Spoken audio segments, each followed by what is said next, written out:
Kata Bible dalam bahasa Inggris berasal dari kata Yunani biblion, yang berarti buku atau gulungan. Bentuk jamak dari gulungan yang merujuk kitab PL dan PB adalah Biblia. Biblion berasal dari kata biblos, yaitu tanaman papirus yang tumbuh di rawa atau tepi sungai, biasanya banyak ditemukan di Sungai Nil. Cara membuat media tulis dari papirus ini dengan cara memotong batang tanaman kira-kira sepanjang 30 cm atau 1 feet, dan menjemurnya di bawah sinar matahari sampai kering. Batang kering ini kemudian disusun secara horizontal kemudian direkatkan dengan batang papirus yang disusun secara vertikal, berselang-seling. Bagian horizontal yang permukaannya lebih halus menjadi bagian yang akan ditulis. Kemudian lembaran-lembaran ini disusun memanjang membentuk gulungan sepanjang kira-kira 1 m atau 30 feet.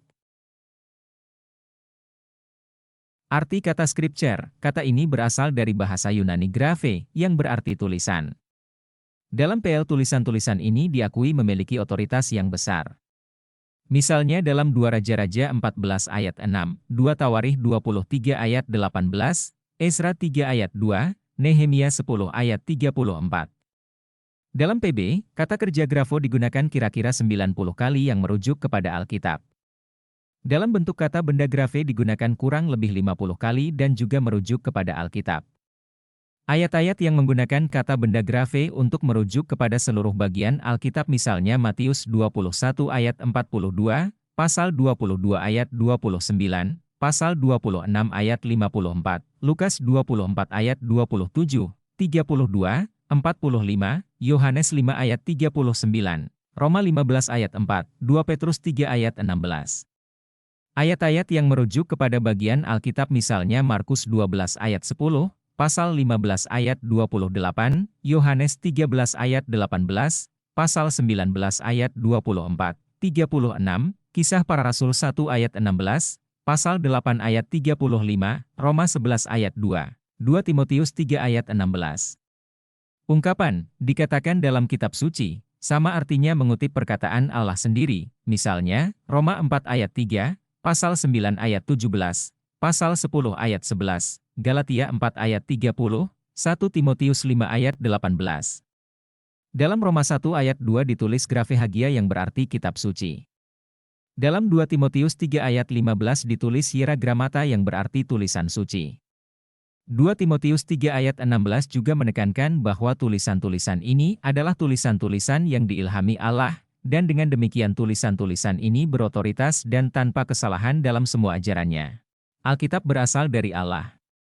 Bukti di dalam Alkitab bahwa Alkitab berasal dari Allah. Pertama, terdapat 3.800 kali frasa Allah berfirman, atau demikianlah Allah berfirman, misalnya Keluaran 14 ayat 1, pasal 20 ayat 1, Imamat 4 ayat 1, Bilangan 4 ayat 1, Ulangan 4 ayat 2, pasal 32 ayat 48, Yesaya 1 ayat 10, 24, Yeremia 1 ayat 11, Yehezkiel 1 ayat 3. Kedua, tulisan Paulus adalah perintah Tuhan, 1 Korintus 14 ayat 37, dan diakui oleh orang percaya, 1 Tesalonika 2 ayat 13. Ketiga, Petrus menyatakan kepastian dan ketidakberubahan Alkitab sebagai firman Allah, 2 Petrus 1 ayat 16-21. Keempat, Yohanes menyatakan, penolakan terhadap ajarannya dalam Alkitab sama artinya menolak ajaran Allah, 1 Yohanes 4 ayat 6. Kelima, para penulis Alkitab adalah orang-orang yang patut dipercaya dan telah mempertahankan kitab suci dengan pengorbanan besar. Kesinambungan ajaran Alkitab. Alkitab ditulis oleh 40 orang penulis yang berbeda, dengan pekerjaan-pekerjaan berbeda, sifat dan karakter berbeda, dan pendidikan yang berbeda. Alkitab ditulis di lokasi yang berbeda di tengah kondisi yang berbeda pula. Alkitab ditulis di 3 benua, Eropa, Asia dan Afrika. Jangka waktu penulisan dari Kejadian hingga Wahyu lebih dari 1.500 tahun, namun demikian Alkitab tetap merupakan satu kesatuan yang utuh. Dalam kesatuannya, Alkitab konsisten mengajarkan kejatuhan manusia, keselamatan oleh anugerah dalam Juru Selamat Yesus Kristus. Wahyu ilahi dari Alkitab. Definisi wahyu atau revelation. Kata wahyu atau revelation diambil dari bahasa Yunani apokalipsis, yang artinya penyingkapan. Maka definisi wahyu adalah tindakan Allah untuk menyatakan dirinya, atau mengkomunikasikan kebenaran kepada pikiran manusia, sehingga hanya melalui pewahyuan, makhluk ciptaan dapat mengenalnya. Tindakan ini bisa spontan atau bertahap, dalam kurun waktu yang lama. Kebenaran yang dikomunikasikan dapat dipahami pikiran manusia. Dalam berbagai derajat kepenuhan, maka wahyu tidak didapat melalui penalaran manusia, karena manusia berdosa tidak mampu memahami Allah. Tetapi Allah menyatakan dirinya secara pribadi supaya manusia mendapatkan pengetahuan tentang Allah. Wahyu umum. Wahyu umum adalah Allah menyatakan dirinya melalui sejarah dan alam. Meskipun wahyu umum tidak cukup untuk menjelaskan tentang keselamatan, tetapi wahyu umum penting sebagai pendahulu kepada keselamatan. Wahyu umum merupakan wahyu di mana Allah menyatakan kebenaran-kebenaran tertentu dan aspek-aspek tentang naturnya kepada semua umat manusia.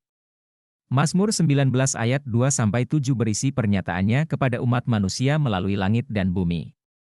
Pemazmur mengindikasikan bahwa wahyu ini terus-menerus, hal itu terjadi dari hari ke hari dan dari malam ke malam. Wahyu ini merupakan wahyu yang tanpa kata dan gemanya terpancar ke seluruh dunia. Media dari wahyu ini adalah langit dan bumi, dan ditujukan kepada semua orang. Isi dari wahyu umum adalah keteraturan dan harmoni yang menunjukkan bahwa Allah ada dan Allah memelihara ciptaannya. Wahyu khusus.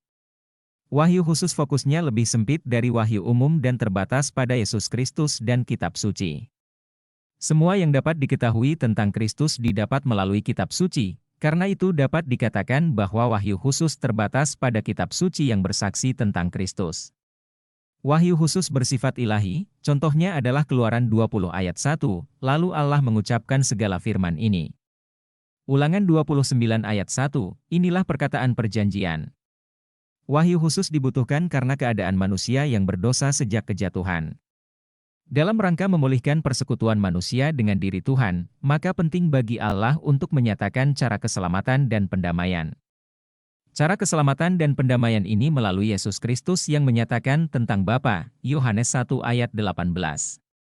Yohanes 5 ayat 36 menyatakan bahwa Yesus Kristus melalui pekerjaannya, menyatakan Bapa. Yohanes 6 ayat 63 menyatakan bahwa kata-kata Yesus adalah berasal dari Bapa. Ibrani 1 ayat 3 menunjukkan Kristus sebagai cahaya kemuliaan Allah dan gambar wujud Allah. Wahyu khusus dinafaskan oleh Allah, 2 Timotius 3 ayat 16, dan ditulis oleh manusia yang digerakkan oleh Roh Kudus, 2 Petrus 1 ayat 21, maka Alkitab secara keseluruhan dapat dipercaya dan akurat dalam menggambarkan Yesus Kristus. Pada faktanya, ada suatu korelasi antara dua aspek dari wahyu khusus, yaitu Yesus dan kitab suci. Kitab suci dapat dikatakan sebagai firman yang hidup dan tertulis, Ibrani 4 ayat 12, sedangkan Yesus Kristus dapat disebut sebagai firman hidup yang berinkarnasi, Yohanes 1 ayat 1, 14. Jadi Alkitab secara akurat menyajikan wahyu khusus tentang Allah dan Kristus. Inspirasi Alkitab. Inspirasi bagian dari wahyu. Inspirasi merupakan bagian dari wahyu Allah. Allah telah menyatakan dirinya, namun apabila catatan dari pernyataan itu tidak dicatat dengan akurat, maka wahyu Allah patut dipertanyakan. Jadi, inspirasi menjamin keakuratan dari wahyu itu. Definisi inspirasi. Inspirasi didefinisikan sebagai pimpinan Roh Kudus pada para penulis, sehingga meskipun penulisan dilakukan sesuai dengan gaya dan kepribadian mereka, hasilnya adalah firman Allah yang tertulis, yang berotoritas, patut dipercaya, dan bebas dari salah dalam autograf yang asli. Menurut Benjamin B. Warfield, inspirasi didefinisikan sebagai suatu pengaruh supranatural dari Roh Allah yang menggerakkan para penulis kitab suci, sehingga tulisan mereka bersifat ilahi dan patut dipercaya. Menurut Edward Young, inspirasi adalah pimpinan Allah Roh Kudus atas para penulis kitab suci. Akibatnya kitab suci itu memiliki otoritas ilahi dan patut dipercaya. Dan karena memiliki otoritas ilahi serta patut dipercaya, maka ia bebas dari salah. Menurut Charles C. Ryrie, inspirasi adalah pimpinan Allah atas penulis manusia, di mana melalui penggunaan kepribadian mereka masing-masing, mereka menyusun dan mencatat tanpa salah wahyu Allah dalam kata-kata pada manusia dalam autograf. Ada beberapa unsur penting pada definisi yang tepat dari inspirasi. 1. Unsur ilahi. 2. Unsur manusia. 3. Hasil dari penulisan ilahi dan manusia ini adalah catatan dari kebenaran Allah yang tanpa salah. 4. Inspirasi meliputi seleksi kata-kata oleh para penulis. 5. Inspirasi berhubungan dengan manuskrip yang asli. Kata Inggris inspiration dalam penggunaan teologisnya berasal dari Alkitab Latin Vulgata, di mana kata kerja inspiro muncul baik di 2 Timotius 3 ayat 16 maupun 2 Petrus 1 ayat 21. Kata inspiration digunakan untuk menerjemahkan theopneustos, suatu hapak legomenon dalam 2 Timotius 3 ayat 16. Theopneustos berarti, Allah bernafas, atau dinafasi Allah, dan menekankan pada penghembusan oleh Allah. Kitab suci dinafaskan keluar oleh Allah. Pandangan-pandangan yang salah tentang inspirasi. Inspirasi natural. Pandangan ini mengajarkan bahwa tidak ada yang supranatural dalam inspirasi biblikal. Para penulis kitab suci hanya sekedar manusia yang memiliki kemampuan yang luar biasa. Mereka menulis kitab-kitab di Alkitab dengan cara yang sama dengan seseorang yang menulis buku lain. Para penulis adalah manusia dengan pandangan religius yang istimewa yang menulis tentang subjek-subjek religius seperti halnya Shakespeare dan Schiller menulis karya sastra. Inspirasi spiritual. Pandangan iluminasi ini berpendapat bahwa ada sebagian orang Kristen dapat memiliki pandangan spiritual yang derajatnya lebih besar dibanding orang Kristen lain.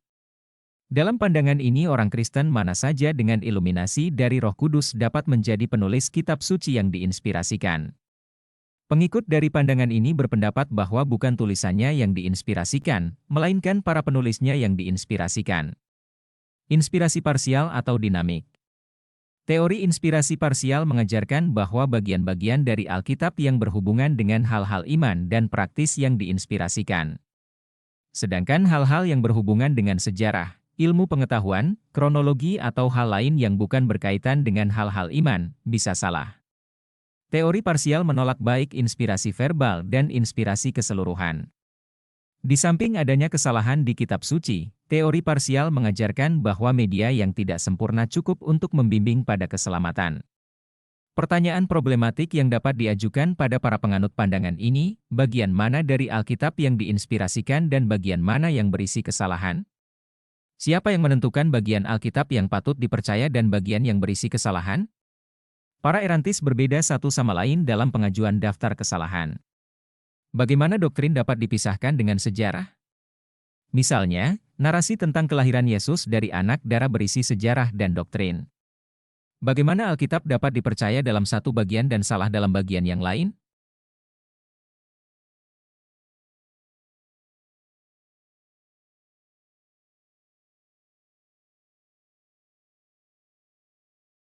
Inspirasi konseptual. Pandangan ini mengusulkan bahwa hanya konsep atau ide dari penulis yang diinspirasikan, bukan kata-katanya. Dalam pandangan ini Allah memberikan suatu ide atau konsep pada penulis yang kemudian menuliskan ide itu menurut kata-kata sendiri. Menurut pandangan ini bisa terdapat kesalahan dalam kitab suci karena pemilihan kata-kata diserahkan pada penulis dan tidak dipimpin oleh Allah. Sebagai respons, perlu diperhatikan bahwa Yesus dan Paulus, Matius 5 ayat 8, 1 Tesalonika 2 ayat 13, meneguhkan inspirasi verbal. Pace dengan tepat menyimpulkan, ide dapat dikandung dan ditransmisikan melalui kata-kata. Apabila ide yang dikomunikasikan kepada manusia adalah ilahi dan bersifat pewahyuan, maka kata-kata yang dipakai untuk menyampaikan ide harus tepat. Tidak mungkin untuk memisahkan tulisan dari penulis, ide dari kata-kata. Didikte oleh Allah. Pandangan ini menyatakan bahwa Allah mendikte kata-kata kitab suci dan manusia menuliskannya dengan cara yang pasif, yaitu hanya sekedar sebagai sekretaris yang menulis kata-kata yang diperintahkan untuk ditulis. Meskipun beberapa bagian dari Alkitab diberikan dengan cara dikte, lihat Keluaran 20 ayat 1, kitab-kitab di Alkitab menyatakan ada perbedaan yang kontras dalam gaya dan kosakata. Hal ini menyatakan bahwa para penulis bukan sekedar mesin tulis. Sebagai contoh, Yohanes menulis dengan gaya yang sederhana dengan kosakata yang terbatas, sedangkan Lukas menulis dengan kosakata yang lebih luas dan gaya bahasa yang lebih tinggi. Apabila teori dikte ini benar, gaya bahasa dari kitab-kitab di Alkitab harusnya seragam. Pendapat Neo-Ortodoks. Pandangan Neo-Ortodoks menekankan bahwa Alkitab tidak dapat disamakan dengan firman Allah karena Allah tidak berbicara sekedar dalam kebenaran. Allah tidak menyatakan sekedar fakta-fakta tentang dirinya, tetapi Ia menyatakan dirinya. Jadi Alkitab bukan substansi dari firman Allah tetapi kesaksian tentang firman Allah. Alkitab menjadi firman Allah pada waktu pembaca berjumpa Kristus dalam pengalamannya sendiri secara subjektif. Lebih lanjut, Alkitab berisi mitos yang membutuhkan demitologisasi untuk menemukan apa yang sebenarnya terjadi. Historitas dari peristiwa-peristiwa tidak penting. Misalnya, apakah Kristus benar-benar bangkit dari kematian tidaklah penting bagi pengikut neo-ortodoks. Yang penting ada pengalaman perjumpaan, meskipun Alkitab dinodai oleh kesalahan-kesalahan secara fakta. Dalam pandangan ini otoritas terletak pada pengalaman subjektif dari individu bukan pada kitab suci itu sendiri. Menghadapi pandangan-pandangan ini orang Kristen evangelikal memberikan sanggahan sebagai respons. Alkitab adalah firman Allah yang objektif dan berotoritas, baik seorang merespons atau tidak kepadanya, Yohanes 8 ayat 47, pasal 12 ayat 48. Lebih jauh, tidak ada kriteria objektif untuk mengevaluasi apa yang disebut suatu legitimasi perjumpaan dengan Allah. Sebagai tambahan, siapa yang mampu membedakan mitos dari kebenaran?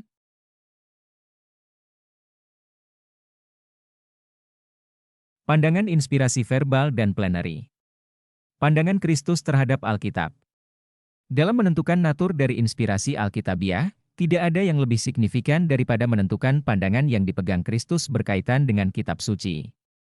Tentu saja tidak ada seorang pun yang boleh memegang pandangan yang lebih rendah tentang kitab suci daripada yang dipegang oleh Yesus. Pandangan Kristus tentang kitab suci harus menjadi penentu dan norma bagi pandangan yang lain. Hal itu merupakan dasar argumentasi dari R. Laird Harris. Dalam membela inspirasi kitab suci, ia tidak menggunakan 2 Timotius 3 ayat 16 atau 2 Petrus 1 ayat 21 sebagai argumentasi utama, meskipun ia mengakui validitas ayat-ayat itu, melainkan ia berargumentasi dari sudut pandang Kristus terhadap kitab suci. 1. Inspirasi secara keseluruhan. Penggunaan PL oleh Kristus memberikan dukungan pada inspirasi keseluruhan dari PL. Dalam Matius 5 ayat 17-18, ia menunjuk kitab Taurat dan para nabi, suatu frasa yang umum dipakai untuk menunjuk pada keseluruhan PL. Dengan pernyataan yang kuat ini, Yesus menunjukkan keseluruhan PL yang berotoritas dan menyatakan inspirasi keseluruhan PL. Dalam Lukas 24 ayat 44, Yesus mengingatkan para murid bahwa segala sesuatu yang ditulis tentang Dia dalam kitab Musa, para nabi, dan Mazmur harus digenapi. Melalui ketiga bagian dari PL ini, Kristus meneguhkan inspirasi dan otoritas dari keseluruhan PL.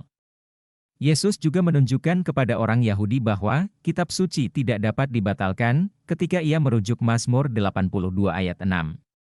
2. Inspirasi dari bagian-bagian. Yesus banyak sekali mengutip dari bagian-bagian PL. Argumentasinya bergantung pada kesatuan dari bagian-bagian PL yang dikutipnya. Dengan metode argumentasi ini, Kristus meneguhkan inspirasi dari teks-teks atau kitab-kitab PL secara mandiri. 3. Inspirasi kata-kata. Dalam membela doktrin kebangkitan di hadapan orang Saduki, Yesus mengutip Keluaran 3 ayat 6, "Akulah Allah ayahmu, Allah Abraham." Apabila perkataan di PL tidak diinspirasikan, argumentasinya tidak berguna, tetapi apabila perkataan dari PL diinspirasikan, maka argumentasinya memiliki bobot yang besar. 4. Inspirasi huruf. Dalam sejumlah pernyataannya, Kristus menyatakan bahwa ia percaya huruf-huruf di kitab suci diinspirasikan. Dalam Matius 5 ayat 18, Yesus menyatakan, 1 iota pun tidak akan ditiadakan dari hukum Taurat, sebelum semuanya terjadi. Yesus menekankan bahwa semua rincian dari tulisan PL akan digenapi sampai pada setiap hurufnya. Inspirasi dari PB. Pada waktu percakapan di ruang atas, Kristus membuat pernyataan yang signifikan yang kelihatannya menunjuk pada catatan terakhir yang akurat dari PB. Dalam Yohanes 14 ayat 26, Yesus mengindikasikan bahwa Roh Kudus akan memberikan ingatan yang akurat pada para rasul pada waktu mereka menuliskan kata-kata kitab suci sehingga menjamin keakuratan tulisan mereka. Yohanes 16 ayat Desember 15. Hal itu menjelaskan bagaimana orang tua seperti Yohanes, pada waktu menuliskan kehidupan Yesus Kristus dapat dengan akurat menjelaskan secara rinci dari peristiwa-peristiwa itu yang terjadi beberapa tahun sebelumnya. Roh Kudus memberikan kepada Yohanes dan para penulis yang lain, ingatan yang akurat dari peristiwa-peristiwa itu. Jadi, Yesus meneguhkan bukan hanya inspirasi dari PL tetapi juga PB. Konklusi yang jelas adalah bahwa Yesus Kristus memegang pandangan yang sangat tinggi akan kitab suci. Ia meneguhkan penginspirasian dari keseluruhan PL, bagian kitab-kitab, kata-kata yang tepat, huruf-huruf yang aktual dan hal itu menunjukkan penginspirasian dari PB. Pandangan Paulus tentang Alkitab. 1. Inspirasi dari PL.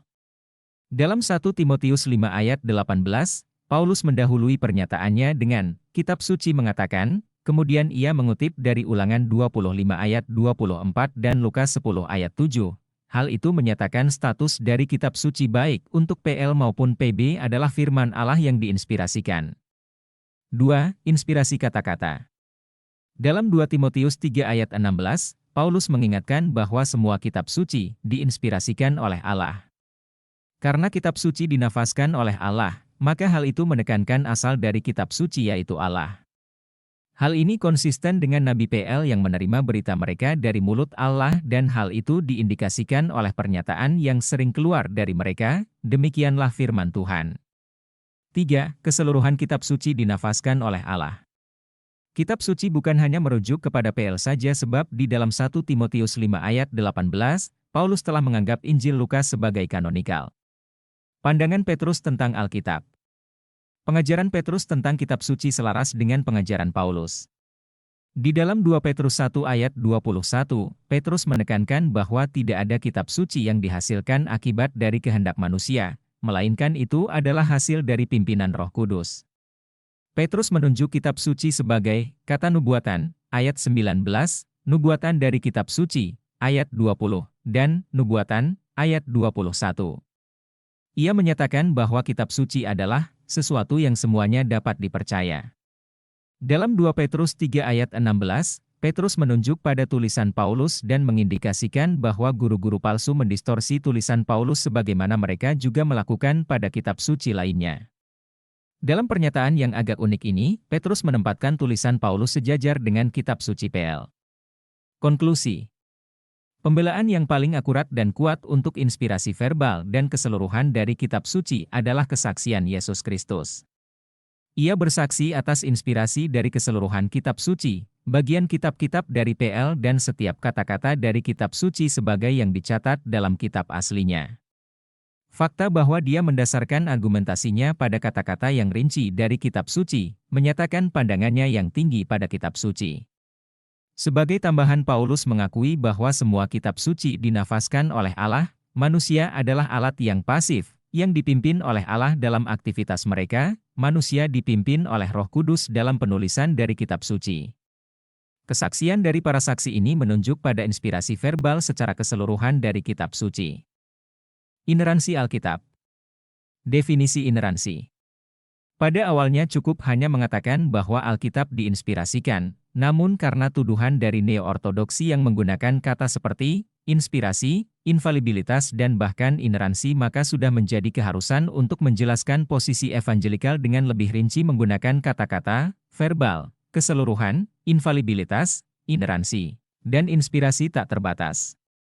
J. yang memberikan definisi yang pas tentang ineransi, dengan kata ini kita mengartikan bahwa kitab suci memiliki kualitas bebas dari salah.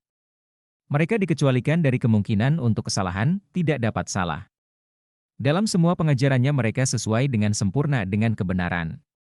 Rairi memberikan suatu silogisme secara logis menyimpulkan pengajaran Alkitab dari ineransi, Allah adalah benar, Roma 3 ayat 4, kitab suci dinafaskan oleh Allah, 2 Timotius 3 ayat 16, karena itu, kitab suci adalah benar karena berasal dari Allah yang adalah benar. Dalam mendefinisikan ineransi, juga penting untuk menyatakan apa yang tidak dimaksudkan oleh ineransi. Ineransi tidak menuntut kekakuan dari gaya bahasa dan kutipan kata demi kata dari PL. Ineransi Alkitab hanya berarti bahwa Alkitab menceritakan kebenaran. Kebenaran dapat dan memang termasuk di dalamnya perkiraan, kutipan bebas, penampilan bahasa, dan catatan berbeda dari peristiwa yang sama sepanjang mereka tidak kontradiksi.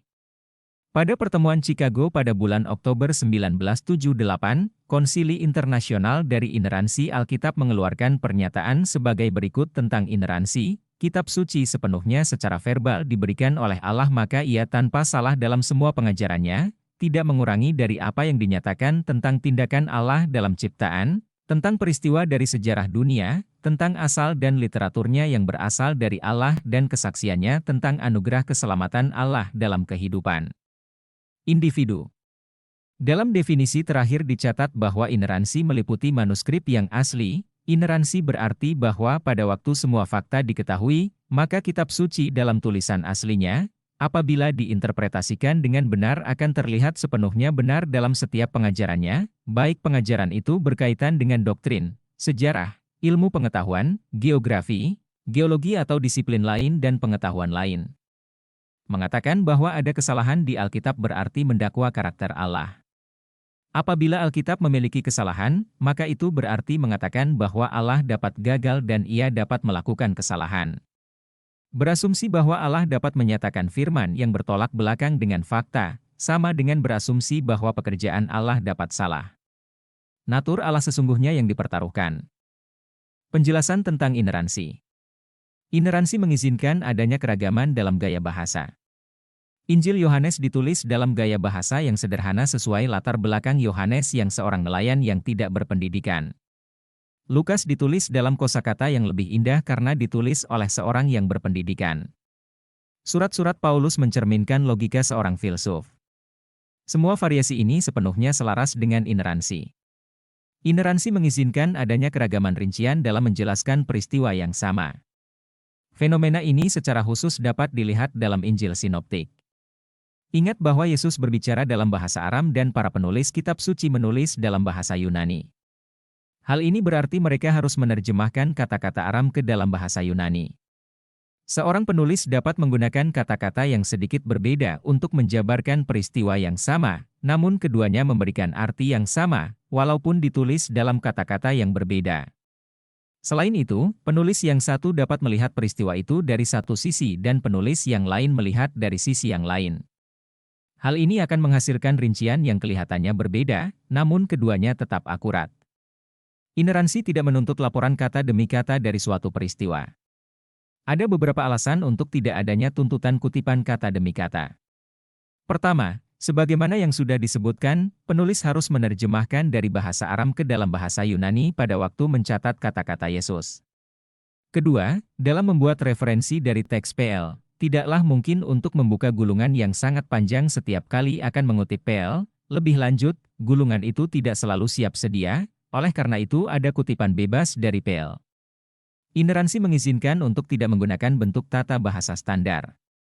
Contoh dalam Yohanes 10 ayat 29, Yesus mendeklarasikan, "Aku adalah pintu," sedangkan di ayat 11 ia menyatakan, "Aku adalah gembala yang baik."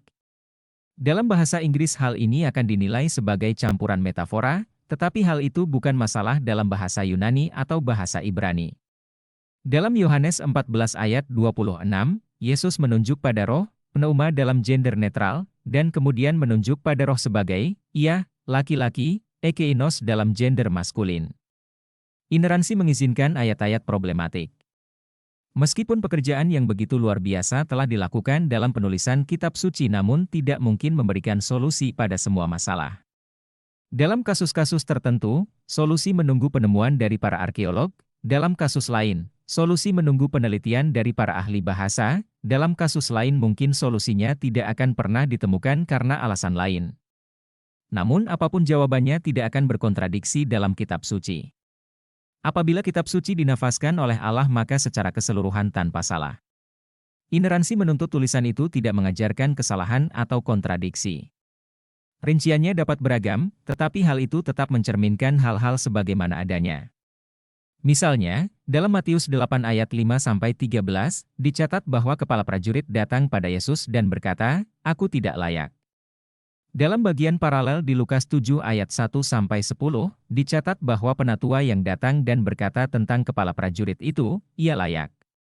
Kelihatannya penatua itu datang lebih dahulu dan berbicara pada Yesus, dan kemudian kepala prajurit itu sendiri datang. Kedua catatan itu sesuai dengan keadaan yang sebenarnya. Problema menolak inspirasi. Erantis menyimpulkan bahwa kesalahan-kesalahan dapat mengajarkan kebenaran. Mereka berpendapat tidaklah penting untuk membela keakuratan Alkitab mengenai rincian menit demi menit dari kronologi, geografi, sejarah atau kosmologi. Namun demikian sebetulnya bagi mereka hal-hal kronologi, geografi, sejarah, dan yang lainnya bukanlah tidak penting. Seringkali, mereka menumpang tindihkan dengan kebenaran-kebenaran teologis.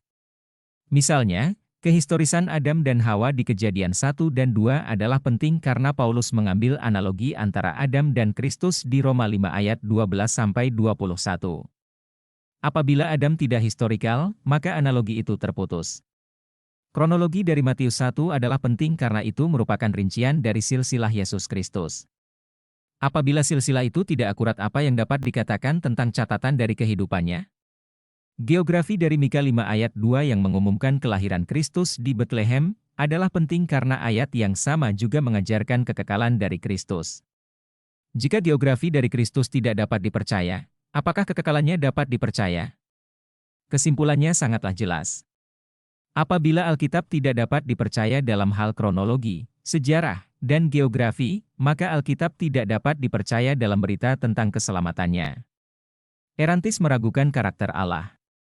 Sebagaimana telah dicatat, kitab suci adalah hasil dari nafas Allah, 2 Timotius 3 ayat 16, dan pimpinan Roh Kudus, 2 Petrus 1 ayat 21, apabila kitab suci berisi kesalahan, maka Allah salah. Erantis tidak sepakat dalam daftar kesalahan. Setiap erantis memiliki daftar kesalahan masing-masing yang berbeda satu dengan yang lain. Apakah kriteria untuk menentukan wilayah di mana kesalahan adalah tidak penting? Apa atau siapa yang memutuskan batasan antara wilayah eransi yang diperbolehkan dan wilayah eransi yang merupakan keharusan? Konklusi. Ineransi adalah doktrin yang penting. Apabila dimengerti dengan benar, itu berarti bahwa Alkitab berbicara secara akurat dalam semua pernyataannya, baik itu hal teologis, catatan penciptaan, sejarah, geografi, atau geologi. Namun demikian, ineransi mengizinkan adanya keragaman rincian mengenai catatan yang sama. Ineransi tidak menuntut kekakuan dari gaya bahasa. Dalam kesemuanya pernyataan Alkitab adalah akurat dan sesuai dengan kebenaran. Kanonisasi Alkitab. Definisi kanonisitas. Apabila kitab suci benar diinspirasikan oleh Allah, maka pertanyaan yang signifikan muncul. Kitab-kitab mana yang diinspirasikan? Secara historis penting bagi umat Allah untuk menentukan kitab-kitab mana yang telah diinspirasikan Allah dan yang berotoritas. Kata kanon digunakan untuk menjelaskan kitab-kitab yang diinspirasikan. Kata itu berasal dari kata Yunani, kanon, dan kemungkinan besar juga berasal dari kata Ibrani kaneh, artinya suatu, tongkat pengukur. Jadi, istilah kanon dan kanonikal menunjuk pada suatu standar yang dipakai untuk mengukur kitab-kitab mana yang ditentukan sebagai yang diinspirasikan atau yang tidak. Penting untuk dicatat, bahwa konsili agama tidak pernah memiliki kuasa untuk menyebabkan suatu kitab diinspirasikan, melainkan mereka hanya sekedar mengenali kitab yang mana yang diinspirasikan oleh Allah pada saat kitab-kitab itu ditulis. Orang Yahudi dan orang Kristen konservatif sama-sama mengakui 39 kitab dari PL sebagai yang diinspirasikan. Protestan Evangelikal mengakui 27 kitab-kitab di PB sebagai yang diinspirasikan. Roma Katolik memiliki total 80 kitab karena mengakui apokrifa sebagai semikanonikal. Kanonisitas PL. 39 kitab teks Masoretik dari PL dibagi menjadi 3 kategori, hukum, nabi, dan tulisan-tulisan. Pada mulanya ke-39 kitab ini dianggap 24 kitab saja karena mereka menggabungkan 1 dan 2 Samuel, 1 dan 2 Raja-Raja, 1 dan 2 Tawarikh, Nabi Kecil, dan Esra Nehemia. Pada zaman PB, pembagian menjadi 3 ini yang diakui, Lukas 24 ayat 44. Sebutan lain seperti Kitab Suci, Yohanes 10 ayat 35, dan Tulisan Kudus, 2 Timotius 3 ayat 5, mengusulkan penerimaan kitab-kitab PL dalam kanon. Pembagian menjadi 3 ini juga disaksikan oleh Josephus, 37-95 AD, Bishop Melito dari Sardis, 170 AD, Tertullian, 160-250 AD, dan yang lain. Konsili Jamnia pada tahun 90 AD secara umum dianggap sebagai peristiwa di mana kanon PL secara umum dikenali. Ada tes-tes khusus untuk mempertimbangkan kanonisitas. Apakah kitab itu mengindikasikan penulisan ilahi? Apakah kitab itu mencerminkan Allah berbicara melalui seorang pengantara? Misalnya Keluaran 20 ayat 1, Yosua 1 ayat 1, Yesaya 2 ayat 1. Apakah penulis manusianya berperan sebagai juru bicara Allah? Apakah ia seorang nabi atau apakah ia memiliki karunia bernubuat? Misalnya Ulangan 31 ayat 24-26, 1 Samuel 10 ayat 25, Nehemia 8 ayat 3. Apakah kitab itu secara historis akurat? Apakah hal itu mencerminkan suatu catatan dari fakta yang sebenarnya? Bagaimana kitab itu diterima oleh orang Yahudi? Ringkasnya, kitab-kitab PL diinspirasikan oleh Allah dan berotoritas pada saat kitab itu ditulis. Pembacanya mengenal tulisan-tulisan itu, biasanya secara langsung mengenali penulis sebagai juru bicara Allah. Akhirnya, terjadi sesuatu pengoleksian kitab-kitab itu menjadi suatu kanon. Kanonisitas PB. Ada beberapa faktor yang mendorong kanon PB. 1. Tulisan-tulisan palsu dan serangan-serangan terhadap tulisan-tulisan asli. Contohnya Marcion menolak PL dan tulisan-tulisan PB selain surat-surat Paulus. Ia mengubah Injil Lukas untuk mencocokkan dengan doktrinnya. 2. Isi tulisan-tulisan PB menyatakan keautentikannya dan bagaimana mereka secara alamiah dikumpulkan, dikenali sebagai kanonikal. 3. Tulisan apostolik digunakan dalam ibadah publik, sehingga menjadi kebutuhan untuk menentukan tulisan-tulisan mana yang kanonikal. 4. Ketetapan dari Kaisar Diokletian pada tahun 303 AD untuk membakar semua kitab suci mendorong orang percaya menyimpan kitab-kitab PB. Proses dari pengakuan dan pengoleksian terjadi pada abad pertama dari gereja Kristen. Paulus mengenali tulisan Lukas sejajar dengan PL dengan menyebutkan, kitab suci mengatakan, 1 Timotius 5 ayat 18 mengutip Ulangan 25 ayat 4 dan Lukas 10 ayat 7. Petrus juga mengakui tulisan Paulus sebagai kitab suci, 2 Petrus 3 ayat 15-16. Surat-surat dibacakan di gereja-gereja dan bahkan disirkulasikan di antara gereja, Kolose 4 ayat 16, 1 Tesalonika 5 ayat 27. Dalam zaman pos-apostolik, Clement dari Roma, 95 AD, menyebutkan paling sedikit 8 kitab PB dalam suratnya. Ignatius dari Antiokhia, 115 AD, juga mengakui sekitar 7 kitab. Polikarpus, 108 AD, mengakui 15 surat. Hal itu tidak berarti bahwa orang-orang itu tidak mengakui surat-surat lain sebagai kanonikal, tetapi itu adalah kitab-kitab yang disebut dalam surat mereka. Setelah itu Irenaeus, 185 AD, mengakui 21 kitab. Hippolytus, 172-35 AD, mengenali 22 kitab. Kitab-kitab problematik pada waktu itu adalah Ibrani, Yakobus, 2 Petrus, dan 2-3 Yohanes.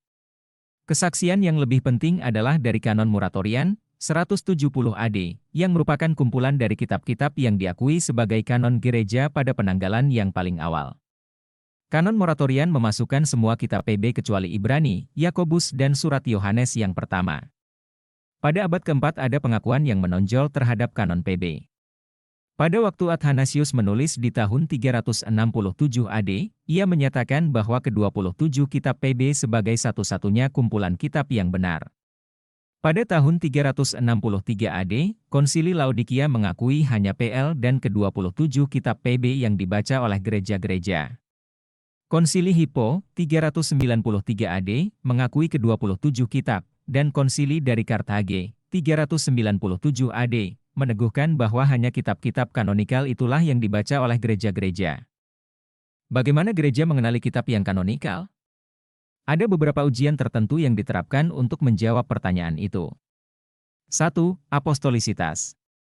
Apakah penulisnya seorang rasul atau apakah ia mempunyai hubungan dengan seorang rasul? Misalnya, Markus menulis di bawah otoritas Petrus, dan Lukas menulis di bawah otoritas Paulus. 2. Penerimaan. Apakah kitab itu diterima oleh sebagian besar gereja? Pengenalan yang diberikan pada kitab tertentu oleh gereja adalah penting. Dengan kanon ini, maka kitab-kitab yang palsu ditolak. 3. Isi. Apakah kitab itu mencerminkan konsistensi dari doktrin yang telah diterima sebagai pengajaran ortodoksi? Injil Petrus ditolak oleh karena prinsip ini. 4. Inspirasi. Apakah kitab itu mencerminkan kualitas inspirasi? Apokrifa dan pseudepigrafa ditolak akibat tidak memenuhi tes ini. Kitab itu harus membawa kesaksian dari nilai moral dan spiritual yang tinggi yang merupakan pencerminan dari karya Roh Kudus. Komposisi Alkitab. Reliabilitas teks PL. Meskipun kita tidak memiliki manuskrip asli baik PL maupun PB, namun kita memiliki teks Alkitab yang dapat dipercaya. Perkembangan dari teks PL akan menunjukkan hal ini. Pekerjaan menyalin manuskrip kuno merupakan pekerjaan yang sangat serius dan hati-hati. Orang Yahudi sejak masa kuno telah mengembangkan peraturan yang sangat ketat untuk pekerjaan penyalinan ini. Peraturan-peraturan itu meliputi jenis dari bahan yang dipakai untuk menulis, jumlah baris yang akan ditulis, warna dari tinta, dan cara untuk merevisi. Pada waktu bahan yang dipakai untuk menulis kelihatan mulai pudar, maka dengan penuh hormat orang Yahudi menguburkan manuskrip itu. Sebagai akibatnya, sebelum penemuan gulungan laut mati di Qumran, manuskrip yang paling tua berasal dari tahun 900 Masehi. Reliabilitas teks PL dapat dilihat dalam transkripsi yang hati-hati dari teks itu pada masa Ezra dan berlanjut sampai kemudian di bawah Masoretes, yang mengembangkan tradisi pemeliharaan dan akurasi dalam menyalin teks tersebut. Mereka menjamin akurasi dengan menghitung jumlah huruf-huruf dalam satu kitab dengan menandai huruf tengah dengan prosedur yang teliti. Misalnya, mereka mencatat huruf Alef muncul 42.377 kali, fungsinya untuk memberitahu apabila penghitungan di salinan yang baru tidak sesuai dengan salinan asli di mana manuskrip disalin. Pada waktu satu kata atau kalimat kedapatan salah, mereka membiarkannya dalam teks, disebut hetib, tetapi membuat suatu catatan tepi dari usulan yang benar, disebut kere. Masoretes juga memberikan huruf hidup pada teks Ibrani, sebelum waktu itu teks Ibrani ditulis hanya dengan konsonan. Beberapa sumber kuno menunjukkan reliabilitas dari teks PL. Naskah Laut Mati. Sebelum penemuan naskah Qumran manuskrip yang paling tua dari Masoretik tertanggal kira-kira 900 AD. Beberapa manuskrip dari naskah Laut Mati, termasuk di dalamnya Yesaya, Habakuk, dan tertanggal 125 BC. Berarti manuskrip itu 1000 tahun lebih tua dari manuskrip yang semula ada.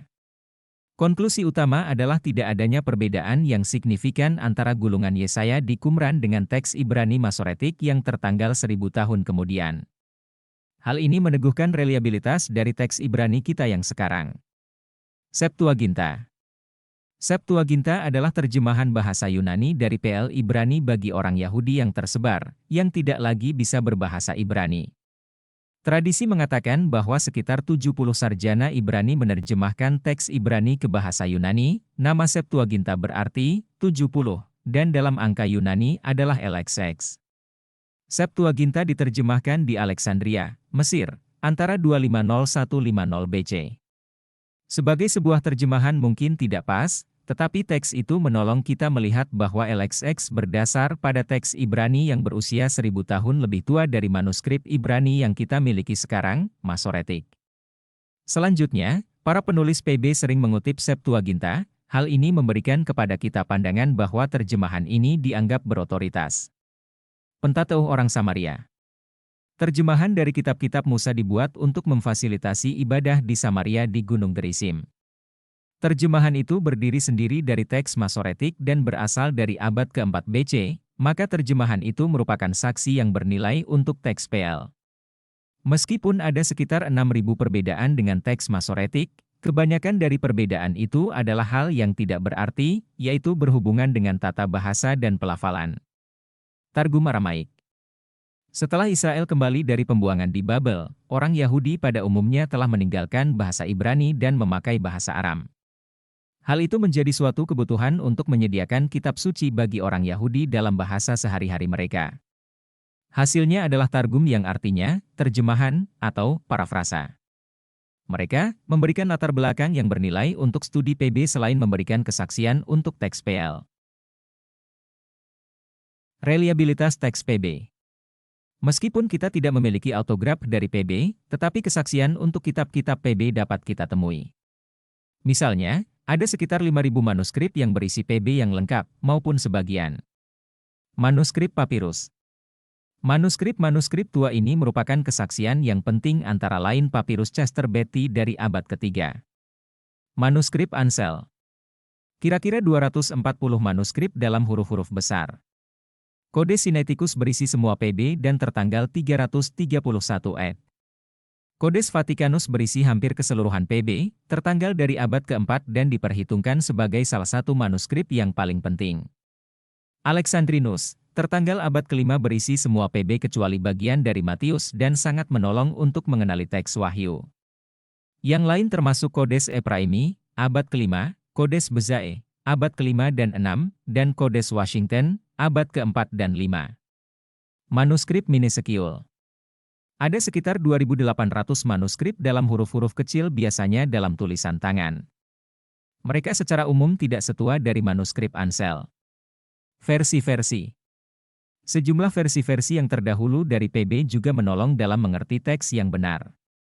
Beberapa versi Syriak yang ada, diantaranya di Atesaron Tatian, 170 AD, Old Syriak, 200 AD, Peshitta, abad kelima, dan Syriak Palestina, abad kelima.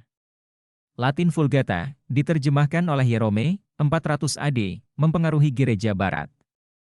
Terjemahan Koptik, diterjemahkan dalam abad ketiga, termasuk versi Sahidik dan versi Bohairich, mempengaruhi Mesir. Melalui studi manuskrip Yunani dan versi-versi yang mula-mula, kritik teks mampu menentukan teks yang isinya sedekat mungkin dari tulisan-tulisan asli. Nyata bahwa tangan Allah telah memelihara teks sepanjang abad untuk memampukan para ahli menyusunnya dan merekonstruksi teks itu sedekat mungkin pada tulisan aslinya. Iluminasi Alkitab. Definisi iluminasi. Alkitab dinafaskan oleh Allah, karena itu Alkitab memiliki dimensi yang berbeda secara keseluruhan dengan literatur lain. Manusia perlu pertolongan dari Allah untuk mengerti Alkitab, 1 Korintus 2 ayat 11. Sebagai tambahan, orang yang belum dilahirkan kembali dan pikirannya dibutakan oleh dosa, tidak dapat memahami kebenaran-kebenaran rohani, 1 Korintus 2 ayat 14. Iluminasi harus ada untuk memampukan manusia memahami firman Allah, Lukas 24 ayat 44-45. Iluminasi jadi dapat didefinisikan sebagai pelayanan Roh Kudus di mana Dia mencerahkan mereka yang memiliki relasi yang benar dengan Dia untuk memahami firman Allah yang tertulis. Penjelasan iluminasi. Dalam kaitan dengan Alkitab, wahyu berhubungan dengan isinya atau materinya, inspirasi adalah metode dari mencatat materi itu, dan iluminasi berhubungan dengan arti dari catatan itu. Pada saat menerima keselamatan, orang percaya didiami oleh Roh Kudus yang kemudian membawa kebenaran-kebenaran Allah untuk menyatakannya, atau mengiluminasi, kepada orang percaya, 1 Korintus 2 ayat 9-13. Karena hanya Allah saja yang mengetahui tentang dirinya maka hanya Roh Allah yang dapat mengajar orang percaya. Pelayanan dari Roh Kudus telah diberitahu sebelumnya oleh Yesus di percakapan ruang atas. Yesus mengumumkan bahwa Roh akan mengajar mereka, Yohanes 14 ayat 26, memimpin mereka pada kebenaran, Yohanes 16 ayat 13, dan menyingkapkan kebenaran Allah kepada mereka, Yohanes 16 ayat 14 dan 15. Pelayanan dari Roh Kudus lebih jauh adalah menyentuh pikiran, Roma 12 ayat 2, Efesus 4 ayat 23, Kolose 1 ayat 9-10, dan mengubah hati atau kehendak, Kisah Para Rasul 16 ayat 14, Efesus 1 ayat 18.